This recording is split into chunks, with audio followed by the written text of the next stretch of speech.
waaw tey dama am mbégte bu rëy ndax li ñu recevoir ci équipement pour suñu service bi nga xamante ni mooy jël urgence yi ñi nga xamante ni ñu am jàngoro ju loo xam ne dafa dañ ko war a jël ci lu jàmp ak service de réanimation yi nga xam tamit ñoo ñu am feebar yu nga xam ne dafa xaw a doy waar daal dafa xaw a métti tey ñu ngi recevoir équipement yoo xam ne boo ko xaymaa moom ci kii ji li muy jar 175 millions la donc ñu ngi ko jot ci ndimbalu ministère de la santé et de l'action sociale ministère dafa am benn coopération bu mu am ak Luxembourg di ko wax la coopération luxembourgeoise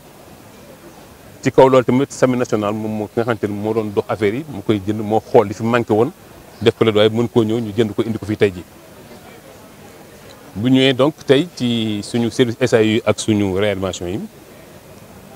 ak suñu personnel bi nga xamante ne am nañ xarañ gu mat te administration bi ñun jël disposition yëpp pour mën a dox jàpp nañ tey ji population bu Saint-Louis mun seen xel mun na dal ci mbirum urgence ak mbirum réanimation ci kaw loolu nag may sant ak gërëm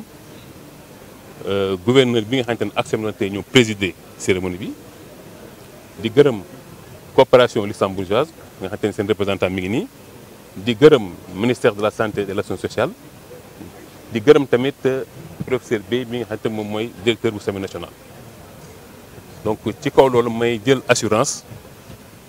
ngeen xam ne lépp lu ci war incha allah dinañ ko def muy lu jëm ci maintenance préventive ak maintenance curative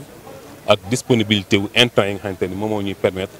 ñu jël en charge correctement maladie. luy ay di njàmbat lu def waxu aussi loolu waxuma ko ñu ñoo ko wax comme loolu mooy li xew fii aussi bi ñu ñëwee commettre naa donc benn cabinet mu xool ñu tuuti suñu électricité bi. c'est vrai que am na ay manquement léegi nag ñun tamit suñu côté lépp luñ ci mën nañ ko def lu ñu mën it nañ aviser autorité ndax tamit suñu hôpital bi tamit dafa xaw a yàgg daal am na ñaari téeméeri at donc ñi ngi ci incha allah daal jàpp naa ni lu ñu mën a def aussi en urgence tout de suite et maintenant on va le faire ñi ngi ci li ki des nag bon ñu transmettre aussi suñuy autorité problème global la ñu ngi ciy góorgóorlu mais xam nga tey jii bu dee benn malade bu ñëwee ak suñu structure ni mu xatee ànd ak juróom-ñaari accompagnant boo waxee nit ñi nekk di xuloo ko xëccoo ko xeex ak coow li bëri daf fi indi problème am nañu wàll boo xam ne ñun ñoo ko war a def naam ñoo war a accueillir mais ñun waxuñu ñu accueillir malade bi normalement waaye tamit il faut population ñu ñëpp ñu dimbali ci liñ leen di wax tamit ñu def ko ci suñu côté lépp lu ñu mën nañ ko def ñu leen disposition pour def ko ndaxte accueil ak orientation prise en charge des urgences et prise en charge globale donc ci population yi ak ci suñu service yi nga xamante ni léegi malade bu ñëw aussi dana nekk ci jàmm ak salaam amélioration autorité bi loolu moo si parce que ñun suñu cœur de métier li nga xamante ni la ñu war def lépp du confort personnel bi li ñuy war def man li ma jiital moom mooy malade bi ci moom ci feebar na nekk ci confort bu baax a baax moom mooy sama yitte moom mooy sama politique. Merci beaucoup. Donc je voudrais tout d'abord remercier monsieur le gouverneur, remercier également le directeur national du SAMU et le représentant de la coopération luxembourgeoise ici présent. Juste vous dire, aujourd'hui, j'ai un sentiment de satisfaction.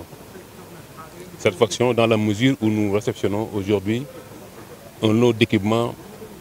neuf dernière génération d'un montant de 175 millions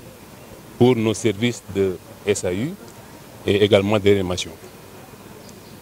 Cet équipement nous permettra d'améliorer de manière substantielle la qualité de la prise en charge des urgences, qui est une problématique majeure du ministère de la Santé et de l'Action sociale.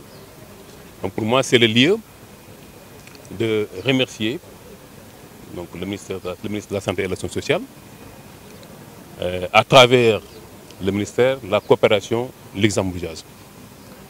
Également remercier le SAMU national qui est maître d'œuvre de tout ça. Aujourd'hui, je peux vous dire que avec l'engagement du personnel, nous sommes suffisamment équipés et la direction va prendre donc les mesures nécessaires pour rassurer la population saint-louisienne et la population qui est aux alentours. Je suis très satisfait de tout ce qui se passe maintenant, puisque notre mission première, c'est de pouvoir donc prendre en charge de manière correcte et efficiente les patients. Et je pense aujourd'hui que nous avons les capacités ici à Saint-Louis